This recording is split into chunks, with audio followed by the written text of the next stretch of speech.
Hi bestie, how are you today? I hope you're having a fantastic day. Welcome back to my channel. It is officially halfway through the year and I have read 50 books so far this year and I gave 18 of those 5-star ratings. So I wanted to go through all of my 5-star books with you and just tell you all about them and see if you would maybe want to read them. I think you should because they're amazing. Let's just get into it. Make sure that you subscribe to the channel so you can be the first to know when new videos are released. Thank you so much for supporting my channel. It means the world to me. As I said, there are 18 books that I gave 5-star ratings to, and I'm just gonna go in order from the earliest that I read this year to the most recently. Does that make sense? So the first book that I gave 5 stars this year was Until I Get You by Contreras. This is a dark hockey romance. And I know what you're thinking. Wow, dark hockey romance, where do I sign?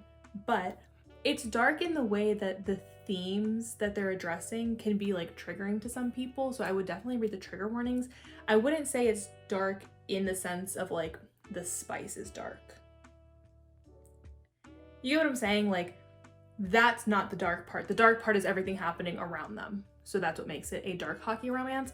What I will say though is I listened to this book on audio. I started it back in October, left it alone, then came back to it in January. Really liked this. I did listen to this before all of the stuff came out about a certain narrator, but the audiobook was very enjoyable. I will say also I went into this completely blind. I just heard dark hockey romance and jumped right in. So I would encourage you to go in as blind as possible. The book is split into 2 parts and I know it's a long book. Like it really sometimes felt unnecessarily long. However, I really enjoyed the story. I think this is Lyle and Lachlan. If you are a hockey romance fan, I would recommend it. If you are a hockey romance fan and also a dark romance fan, I'd recommend it, but it isn't super dark in the way that I would describe like Haunting and Hunting Adeline to be dark. Do with that what you will. The next book that I gave 5 stars to was Finn Rhodes Forever by Stephanie Archer. This is one of my favorite authors of all time. I have a video on the Queen's Cove series that kind of goes into what each book is about without spoiling anything. I will link that somewhere here, but this is one of my favorite romance series period, but this is a small town romance series and it's done so well. Each book follows a different brother. And I read the 3rd and 4th one at the beginning of this year. The 4th one was incredible. It was second chance romance, childhood friends to enemies to lovers. Just done so well. The banter in this book is so good. A lot of these books that I rated 5 stars have great banter because it just speaks to me. I really like it. So this book had incredible banter. I love the characters, love the dynamic, love the forced proximity. You need to read this series. I have not read a book by Stephanie Archer that I have not liked, so just do with that what you will. Next up was Pestilence by Thalassa. This one really snuck up on me. I started reading it because the female main character's name in book 1 is Sarah, spelled the exact same way as mine. Usually it's with an H, but I was like, okay, her name is Sarah. I'm intrigued. So this is about the 4 horsemen of the apocalypse. Each book is about a different horseman coming to Earth, trying to end the human race. Enemies to lovers, 1 horse, he takes care of her, banter is amazing, and somehow, you feel bad for this man that's trying to literally end the human race. Like you fall in love with him. This was fantastic. Also, this was a slow burn and it was worth the wait. It was so worth it. I love this book. I love this series. I've been putting off finishing the last book. I have like an hour left in the book. I've been putting it off because I don't want to say goodbye to the characters. I don't want the series to end, but I'm really just, I'm obsessed with these characters. I love this series. The next 3 books all kind of go together. So we have Empire of Storms, Tower of Dawn, and Kingdom of Ash. I love the Throne of Glass series. Like this series is so incredible. I really need to do a reread. But I say this every time I talk about Throne of Glass, but shout out to Leah. I literally love you so much for getting me to read, Throne of Glass. Like this series just really did something to me. It changed my brain chemistry. Like I don't think I'll ever be the same. I don't think I'll ever find anything that matches the energy in these books. And I've just accepted it at this point.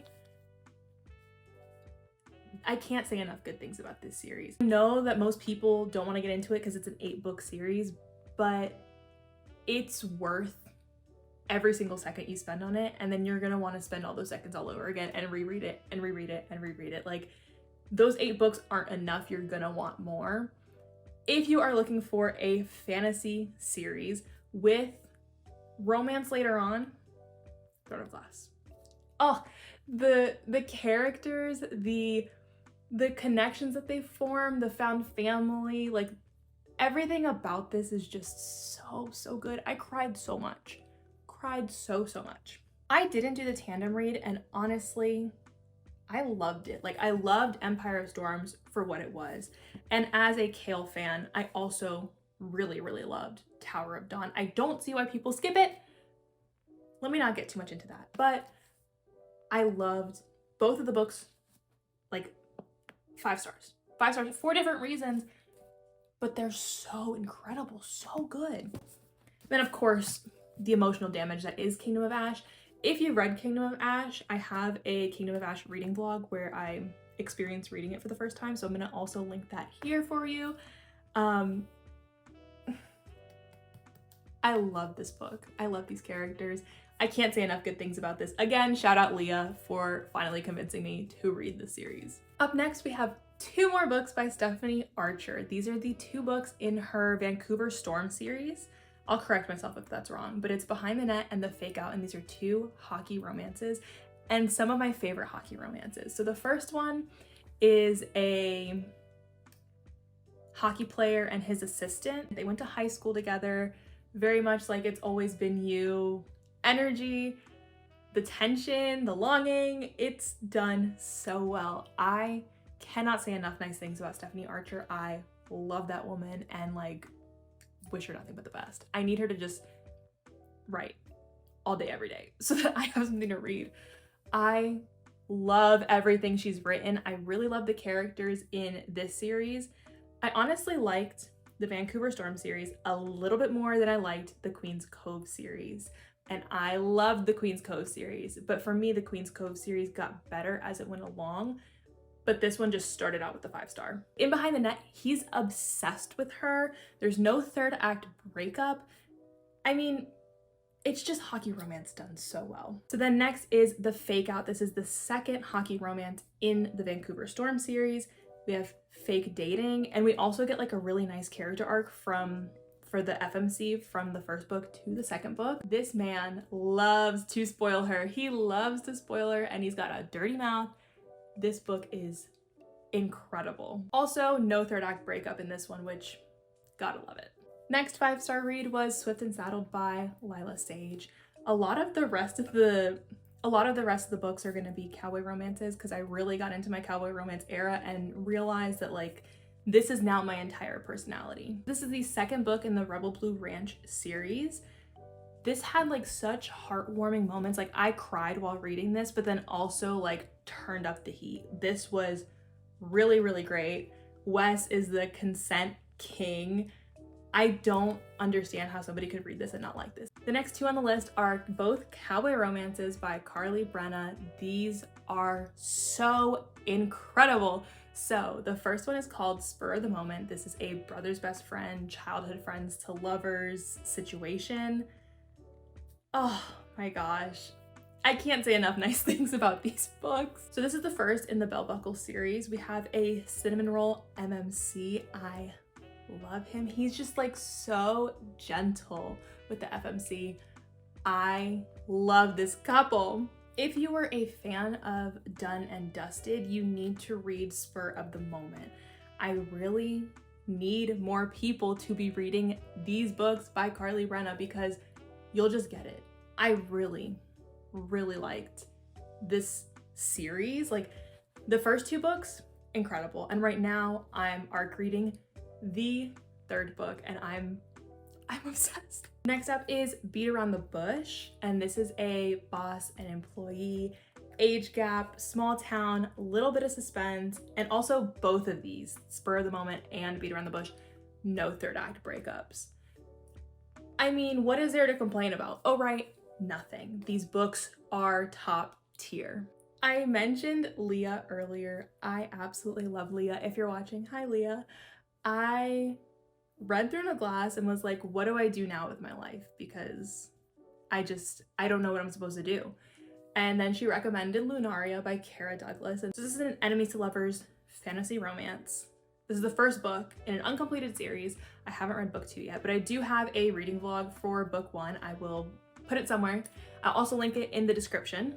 The male main character in this book had me swooning every time he talked. I was like, is it getting hot in here or is it just me? I was squealing while I read this book. Kara Douglas deserves the entire world. I loved this book and I've been waiting to read the second book because I told her I would do a reading vlog for the second book. So I've just been waiting to have a little bit of time to do that, but it's coming, don't worry. Up next is House of Earth and Blood by Sarah J. Maas.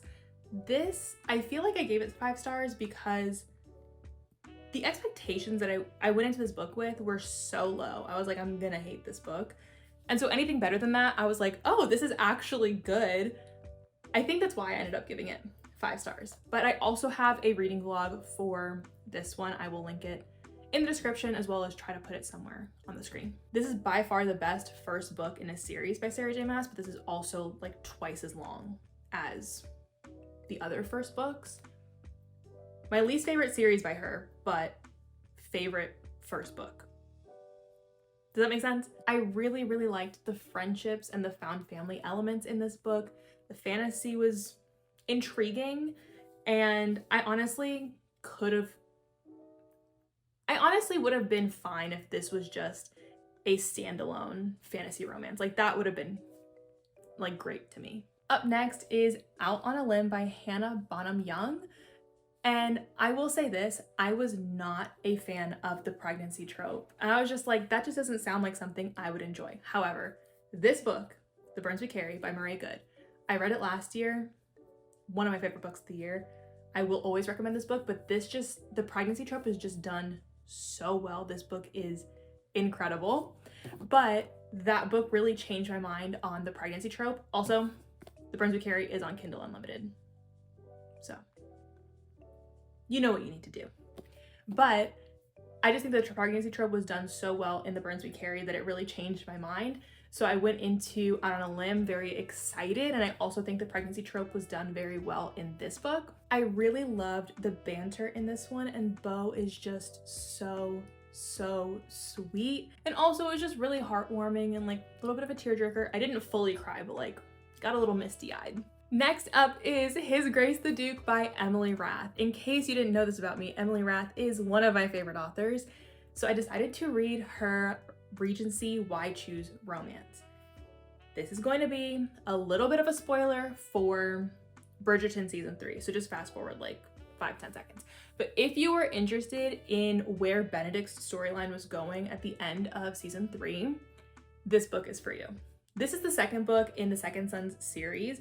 The first book was great, but the second book was immaculate. This is a 3-book series and it follows the same people in books 1 and 2.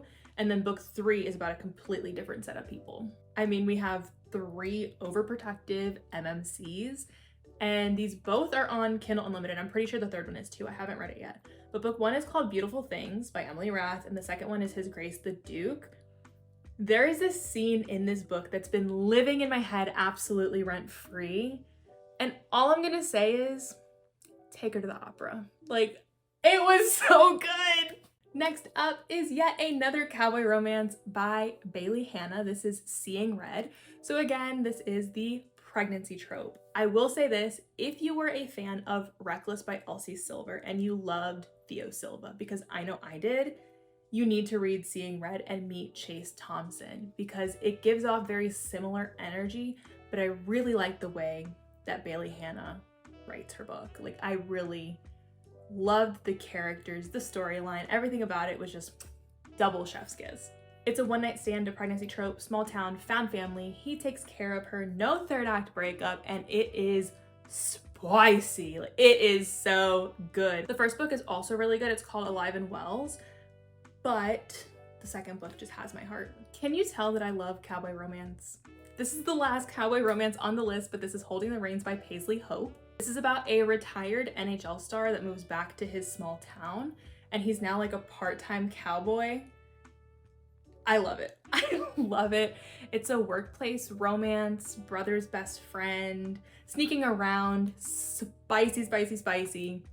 I love this book. It has those really heartwarming moments with heavy doses of spice in between. Need I say more? And last, but certainly not least, is Butcher and Blackbird by Brynne Weaver. I also have a reading vlog / review for Butcher and Blackbird that I will put in the description below. But this was just so unhinged. The trigger warnings did not lie, so please read the trigger warnings. But this was so unhinged, but I still found myself rooting for Rowan and Sloane.